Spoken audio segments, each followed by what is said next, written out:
नमस्कार, माझा सर्वांना नमस्कार. आता सध्या महाराष्ट्रामध्ये विधानसभा निवडणुका आहेत, आपल्या सर्वांना माहीत आहे. तर त्यामुळं खरं तर मी आपणा सर्वांना एक विनंती करण्यासाठी हा व्हिडिओ बनवतो आहे. खरं तर मी काही कुठला यूट्यूबर नाही, बरोबर, कोणतंही न्यूज चॅनल मी चालवत नाही. परंतु मी कोण आहे, तर मी एक सामान्य माणूस आहे. आणि मला सध्या, आणि तुम्ही कोण आहात, मी कोण आहे ह्यापेक्षा आता सध्या महत्त्वाची गोष्ट आहे की तुम्ही कोण आहात. तर तुम्ही आहात या महाराष्ट्रामधले मतदार. मग असं असू शकतं की तुम्ही आत्ता सध्या तुमची ही पहिलीच निवड, म्हणजे पहिल्यांदाच तुम्ही मतदान करत असाल, किंवा दुसऱ्यांदा करत असाल, किंवा पाचव्यांदा करत असाल, काही असू शकतं, बरोबर.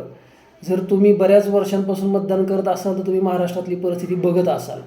तुम्ही आत्ताच मतदान करत असाल तर तुम्हाला मागच्या 5-6 वर्षांपूर्वीचं राजकारण माहीत असेल बऱ्यापैकी. तर मी हा व्हिडिओ बनवण्याचं कारण फक्त एकच आहे, ते म्हणजे मला फक्त 2 गोष्टी सांगायच्या आहेत, बरोबर. सांगायचे म्हणजे मी काय खूप मोठा विद्वान नाही, परंतु 2 गोष्टींची मला विनंती करायची, त्यासाठी हा मी व्हिडिओ बनवतो आहे.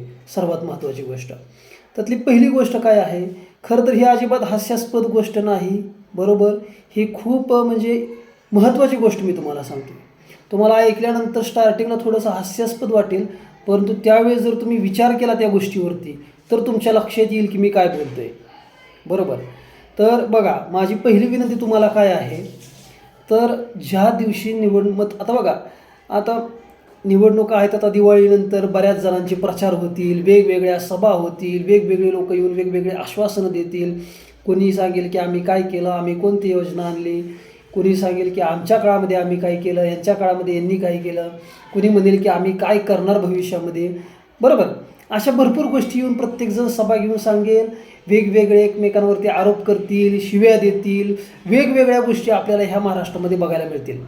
ह्या गोष्टी सोडून लक्षात घ्या, अजूनसुद्धा काही गोष्टी आपल्याला बघायला मिळतील, जसं की पैसे सापडणे वेगवेगळ्या ठिकाणी. आजच्या डेटपर्यंत मला जेवढी माहिती आहे त्यानुसार आपल्याला खेडशिवापूरच्या ठिकाणी टोल नाक्यावर एकदा 5 कोटी रुपये सापडले, हडपसरला काहीतरी 22-23 लाख रुपये सापडले, परत पुण्यामध्येच मध्यंतरी म्हणजे काल परवा एकदा काहीतरी 138 कोटी रुपयांचं सोनं सापडलं. आता या सगळ्याच गोष्टी, सापडलेल्या गोष्टी काय एखाद्या राजकारणी माणसाच्याच असतील असं नाही माहीत आपल्याला, परंतु ह्या न्यूज आलेल्या ज्या आहेत ते आपल्याला माहिती आहे. तर अशा वेगवेगळ्या गोष्टीसुद्धा आपल्याला बघायला मिळतील, लक्षात घ्या. तर मला तुम्हाला काय सांगायचं, व्हिडिओ काही जास्त मोठा बनवणार नाही मी, तुमचा जास्त वेळ घेणार नाही, मला पण जास्त खरं तर वेळ नाही. मी व्हिडिओ बनवायचा का नाही असा बराच वेळ विचार करत होतो, परंतु जोपर्यंत मला असं व्यक्त होत नाही, एखादी माझी गोष्ट जोपर्यंत लोकांना सांगत नाही तोपर्यंत मला बरं वाटत नाही, म्हणून मी हा फक्त व्हिडिओ बनवते, बरोबर. तर आता बघा, सर्वात महत्त्वाची गोष्ट काय आहे, तर 2 गोष्टी तुम्हाला करायच्या. पहिली गोष्ट काय करायची, ज्या दिवशी तुम्ही मतदानाला जाणार, लक्षात घ्या, ज्या दिवशी मतदान आहे त्या दिवशी सकाळी व्यवस्थित आंघोळ करून एक 5 मिनिट, बरोबर. मी पहिल्यांदाच सांगितलं की ही हास्यास्पद गोष्ट नाही, तुम्हाला स्टार्टिंगला हास्यास्पद वाटेल, परंतु ह्याच्यावरती तुम्ही विचार केल्यानंतर तुम्हाला ह्या गोष्टीचं महत्त्व कळेल. 5 मिनिट एक तुम्ही ध्यान करा, ध्यान 5 मिनिट, बरोबर. ध्यान करण्यासाठी डोळे झाकून तुमच्या श्वासोच्छवासांकडे लक्ष द्या, बरोबर. श्वास आत जातोय, श्वास बाहेर येतोय, ह्याच्याकडे शांत चित्ताने एक 5 मिनिट लक्ष द्या. आणि त्याच्यानंतर एक 5 मिनिट तुम्ही विचार करा की पुढच्या 5 वर्षांसाठी मला हा महाराष्ट्र राज्य कोणाच्या हातात द्यायचा आहे, बरोबर. म्हणजे 5 वर्षांसाठी, पुढच्या 5 वर्षांमध्ये भरपूर गोष्टी बदलणार आहेत, लक्षात घ्या, तुमच्या आयुष्यामध्ये सुद्धा, बरोबर. आज तुमचं लग्न झालं नसेल तर 5 वर्षानंतर तुम्हाला मुलं असू शकतात, बरोबर. म्हणजे एवढी परिस्थिती बदलणार आहे 5 वर्षानंतर. तर ह्या 5 वर्षांसाठी तुम्हाला हा महाराष्ट्राचा मुख्यमंत्री म्हणून कोणाला बघायचं आहे, कोणाच्या हातात राज्य द्यायचं आहे, ह्याचा तुम्ही कमीत कमी 5 मिनिट तरी ध्यान करून विचार केला पाहिजे, मन शांत करून. आणि विचार काय करायचा आहे तुम्हाला, लक्षात घ्या, विचार काय करतो ही खूप महत्त्वाची गोष्ट आहे. कारण आयुष्यामध्ये सर्व ज्या गोष्टी घडतात त्या विचारांवरतीच घडतात. विचार ही एक विलक्षण शक्ती आहे, असे वेगवेगळ्या महापुरुषांनी सांगून गेलेले आहेत आपल्याला. आपलं संपूर्ण जीवन ही विचारांनीच बनलेलं आहे, त्यामुळे विचार आपण काय करतो ही खूप महत्त्वाची गोष्ट आहे. तर त्या 5 मिनिटांमध्ये तुम्हाला विचार काय करायचा आहे, लक्षात घ्या, त्या 5 मिनिटांमध्ये विचार करायचा आहे. हे बघा, आपण काय केलं, बघा, माझी तुम्हाला एकच विनंती आहे, ती म्हणजे तुम्ही मतदान करत असताना राज्याचं हित, राज्याच्या हिताचा विचार करा, राज्याच्या हिताचा, स्वतःच्या हिताचा विचार करू नका. स्वतःच्या हिताचा म्हणजे काय की आपण वेगवेगळ्या कम्युनिटी बनवून ठेवलेल्या आहेत, लक्षात घ्या. आज रोजी वेगवेगळ्या कम्युनिटी, जातीवर आधारित काही कम्युनिटी किंवा काही पार्टीसुद्धा आहेत. बरोबर, काय कम्युनिटी आहेत, काही पार्टी आहेत जातीच्या आधारावरती, काही कम्युनिटीज व्यवसायांच्या आधारावरती आहेत, जसं की उदाहरणार्थ शेतकरी असेल किंवा अजून मेडिकल असेल, वेगवेगळ्या व्यवसायांवरती कम्युनिटीज आहेत, जातीच्या आधारावरती कम्युनिटी आहेत.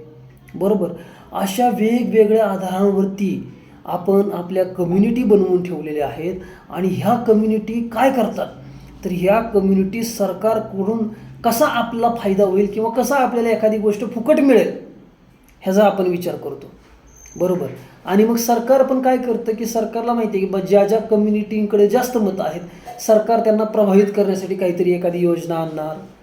बरोबर, किंवा मग सरकार म्हणजे कुठलंही सांगतोय मी, काय आत्ताच म्हणत नाही, कोणतंही सरकार असू दे, सरकार सरकार आहे, तर योजना आणणार किंवा सरकार असू दे किंवा कुठलाही पक्ष असू द्या, तो पक्ष काय करतो मग त्या मतांना प्रभावित करण्यासाठी तुम्हाला काहीतरी आम्ही अशा प्रकारची स्कीम आणतो असं सांगणार.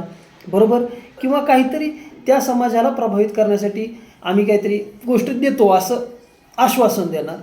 आणि आपण आणि म्हणजे काय होतं की माझं तुम्हाला म्हणणं काय आहे की तुम्ही अशा कम्युनिटीचा एक पार्ट बनून तुम्ही जे स्वतःवरती आवरणं लावलेली आहेत, एखाद्या जातीचं, एखाद्या धर्माचं किंवा एखाद्या व्यवसायाचं, ही जी आवरणं लावलेली आहेत ना, ही सगळी आवरणं काढून टाका आणि फक्त राज्याच्या हिताचा विचार करा. बरोबर, आता तुम्ही म्हणाल की एखादी पार्टी जी आहे किंवा सरकार जे आहे, निवडून येणारे लोक जे आहेत तेच राज्याच्या हिताचा विचार करत नाही, आम्ही जनता आम्ही करून काय करू विचार राज्याच्या हिताचा. बरोबर, तर प्रश्न असा आहे, हाच सगळ्यात मेन प्रॉब्लेम आहे की आपण राज्याच्या हिताचा विचार करत नाही. बरोबर, आपण फक्त आपला विचार करतो की आपल्याला एखादी गोष्ट फुकट कशी मिळेल, आपल्याला एखाद्या स्कीमचा लाभ कसा मिळेल. आणि आपण लोकशाहीमध्ये राहतो, राजेशाहीमध्ये राहत नाही. आणि मग हे निवडून दिलेले लोक आपणच आपण असा विचार करतो की आम्हाला फुकट कसं मिळेल. बरोबर, आणि त्या भावनेने आपण जो फुकट देणार आहे त्याला आपण मतदान देतो. आणि मग येणारी सरकार मग तशीच असतात, राज्याच्या हिताचा विचार न करणारी. जर मतदारच राज्याच्या हिताचा विचार करत नसेल तर निवडून येणारे लोक कसं काय विचार करतील. कारण निवडून येणारे लोक म्हणजे तुमचा आरसा आहेत, लक्षात घ्या. तुमच्या बहुसंख्य लोकांचे जसे विचार आहेत तशाच विचारांचं सरकार येणार आहे, कारण लोकशाही आहे. बरोबर, त्यामुळे सुरुवात ही मतदारांपासून होणं गरजेचं आहे की राज्याच्या हिताचा जर मतदारांनी विचार केला तरच सरकार राज्याच्या हिताचा विचार करणार आहे. बरोबर, त्यामुळं असा जो पक्ष असेल, अशी जी पार्टी असेल जी फक्त कुठल्याही मतांचा विचार न करता, बरोबर, कुठल्याही मतांचा विचार न करता फक्त राज्याच्या हिताचं बोलेल. आता भाषणं होतील, तुम्ही ती भाषणं व्यवस्थित ऐका आणि ज्यांच्या भाषणांमध्ये तुम्हाला राज्याचं हित वाटतं, बरोबर, त्यांनाच तुम्ही मतदान द्या. कसं आहे, आजपर्यंत आपण भरपूर निवडणुका बघितल्या, भरपूर निवडणुका ह्या वेगवेगळ्या विषयांवरती झाल्या. खरं तर कल्याण तसं बघायचं म्हटल्यानंतर कोणाचंच झालेलं नाही. बरोबर, कुठल्याच सरकारने असं एखाद्या स्पेसिफिक गोष्टीचं सांगितलं की आम्ही करतो आणि ती केलेली आहे गोष्ट, असा विशेष असा आपल्या आयुष्यामध्ये कुठल्याही निवडणुकीनंतर विशेष असा परिणाम आपल्याला दिसला का कधी? नाही. माझी तुम्हाला सर्वांना कळकळीची आणि नम्र विनंती एवढीच आहे, फक्त एवढी विनंती आहे की तुम्ही फक्त एवढी एक निवडणूक, हात जोडून माझी नम्र विनंती आहे आपल्याला, फक्त एवढी एक निवडणूक आहे ना, ही फक्त एका मुद्द्यावरती मतदान द्या, ते म्हणजे राज्याचं हित. तुम्ही एखाद्या जातीचे असाल तर त्या जातीच्याबद्दल विचार करू नका की कुठलं सरकार त्या जातीचा विचार करतंय. तुम्ही एखाद्या स्पेसिफिक व्यावसायिक असाल, म्हणजे भले तुम्ही शेतकरी असू द्यात, हॉटेल असू द्यात, शिक्षण संस्था असू द्यात किंवा अजून काय असू द्यात, तर तुम्ही तुमच्या व्यवसायाबद्दल जे सरकार पॉझिटिव्ह आहे त्याला मतदान देण्याचा विचार करू नका. बरोबर, तुम्ही जर महिला असाल तर महिलांबद्दल बाबा एखादी कुठली योजना चांगली आणली त्याचा विचार करू नका. तुम्ही एकंदरीत ओव्हरऑल एक राज्याचा विचार करा की ह्या राज्यासाठी कोणतं सरकार चांगलं असेल जे राज्याला पुढे घेऊन जाऊ शकतं, लक्षात घ्या. बरोबर, तुम्ही जर स्वार्थबुद्धीने जर विचार केला तर स्वार्थबुद्धीचंच सरकार येणार आहे. त्यामुळं माझी आपल्याला नम्र विनंती एकच आहे की पुढच्या 5 वर्षासाठी कोणाला सरकार बनवायचं, कोणाला मतदान द्यायचं, ह्याच्यासाठी तुम्ही स्वतः पहिल्यांदा राज्याच्या हिताचा विचार करा. फुकटचे पैसे कोणाचेही जरी तुम्ही घेतले लक्षात घ्या तरी ते तुमचेच पैसे असतात. कोणीही कोणालाही फुकट पैसे देत नसतो. बरोबर. त्याच्यामुळं माझं म्हणणं एवढंच आहे, जात, धर्म, बरोबर, व्यवसाय आणि अजून वेगवेगळी आवरणं जे आपण आपल्यावरती लावलेली आहेत, बरोबर, ती सगळी आवरणं काढा. तुम्ही एक महाराष्ट्राचे नागरिक म्हणून महाराष्ट्राच्या हिताचा विचार जो महाराष्ट्राला पुढे घेऊन जाऊ शकतो, निसर्गाचा जो विचार करतो, पर्यावरणाचा जो विचार करतो, छोट्या छोट्या गोष्टींचा जो पक्ष विचार करतो, जसं की खेळण्यासाठी ग्राउंड असेल, घरामध्ये येणारा सूर्यप्रकाश असेल, बरोबर, अशा छोट्या छोट्या आणि तुमच्या रोजच्या आयुष्याशी निगडीत, पर्यावरणाशी निगडीत आणि महाराष्ट्राशी निगडीत जो पक्ष विचार करतो त्यालाच तुम्ही मतदान करा, अशी आपल्याला माझी नम्र विनंती आहे. एकदा एवढी एक निवडणूक फक्त राज्याच्या हितासाठी होऊ द्या. अशीही भरपूर निवडणुका गेल्या, परंतु कधीच कुठल्या गोष्टीचा काहीच फरक पडलेला नाही. स्वार्थबुद्धीने विचार करून सुद्धा तुम्ही भले कोणालाही मतदान द्या, परंतु एकाच गोष्टीच्या एकच क्रायटेरिया ठेवा, ते म्हणजे राज्याचं हित. ज्या दिवशी, आणि लक्षात घ्या, तुम्ही विचार कराल की बाबा जाऊ दे, मी एकटा विचार करून काय होणार आहे. कसं आहे लक्षात घ्या, तुमच्या मतांची किंमत तुम्हालाच नाही मुळात.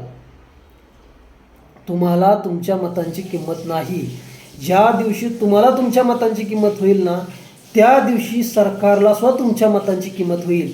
आज परिस्थिती अशी झाली आहे की बघा, आपल्याकडे जी गोष्ट असते त्याचा इम्पॉर्टन्स हा आपणच करावा लागतो. बरोबर. आपल्या वस्तूला किंवा आपल्याकडे जी गोष्ट आहे त्याला जर किंमत आपण दिली नाही तर दुसरे कधीच देऊ शकणार नाही. बरोबर.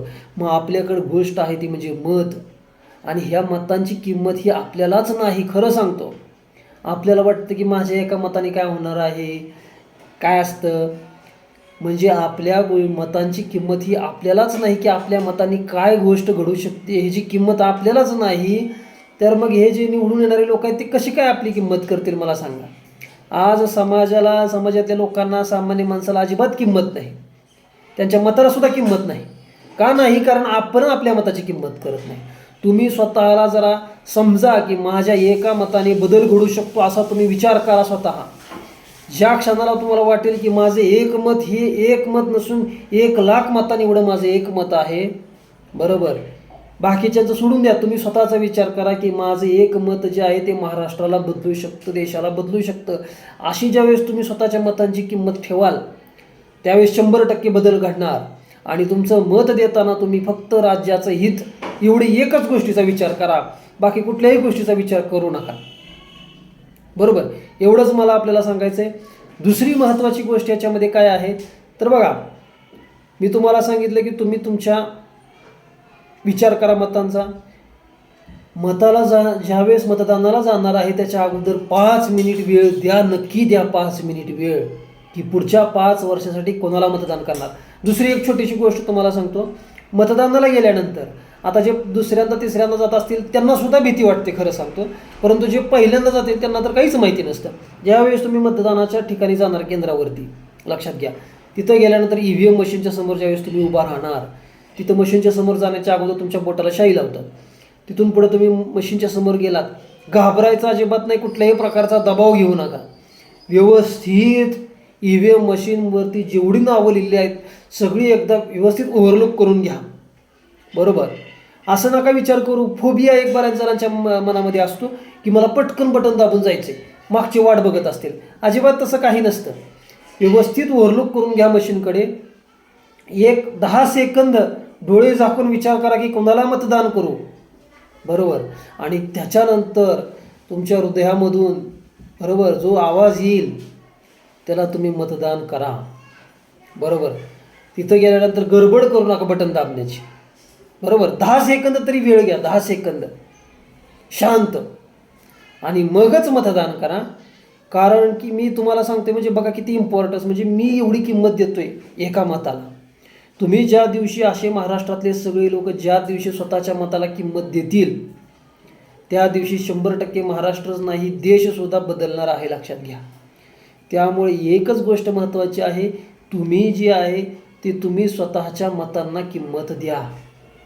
जोपर्यंत तुम्ही स्वतःच्या मताला किंमत देणार नाही तोपर्यंत राजकारणी लोक तुम्हाला किंमत देणार नाहीत. बरोबर. त्यामुळे स्वतःला किंमत द्या, स्वतःच्या मतांची किंमत ओळखा आणि त्यानुसारच मतदान करा, अशी आपल्याला माझी नम्र विनंती आहे. आणि अजून एक इम्पॉर्टंट गोष्ट खरं तर ही अगोदर सांगायला पाहिजे होती, ती मला आत्ता आठवली म्हणून मी आत्ता सांगतोय. हा अनेक जणांच्या मनामध्ये फोबिया आहे. ही गोष्ट खूप इम्पॉर्टंट आहे, लक्षात घ्या. आता मी जी सांगतोय ती काय, तर हे बघा, तुम्हाला जो राज्याचं हित ज्या पक्षामध्ये वाटते त्याला मतदान द्या, तुम्ही ज्या उमेदवारामध्ये वाटते त्याला मतदान द्या. आता बऱ्याच जणांच्या मनामध्ये फोबिया काय असतो माहिती आहे का, की अरे मला ह्या माणसाला मतदान द्यायचं आहे बरं का, मला ह्या माणसाला मतदान द्यायचं आहे, बरोबर. हा मग तो कुठला अपक्ष असू दे किंवा एखाद्या पक्षाचा माणूस असू द्या, त्याला मतदान देण्याची इच्छा आहे बरं का. परंतु प्रॉब्लेम काय होतो की त्यांना वाटतं अरे मी ह्याला मतदान माझी देण्याची इच्छा आहे बरं का, पण मी देणार नाही त्याला. का रे बाबा, कारण की काय होतं, तो निवडूनच येणार नाही ना, तो निवडूनच येणार नाही. पण मला तर वाटतोय तोच निवडून यावा, परंतु तरीही मी त्याला मतदान देणार नाही, कारण तो निवडूनच येणार नाही. मी जर त्याला माझं मतदान दिलं, लक्षात घ्या, मी जर त्याला माझं मतदान दिलं तर तो निवडून येणारच नाही, त्याच्यामुळं माझं मतदान वाया जाणार.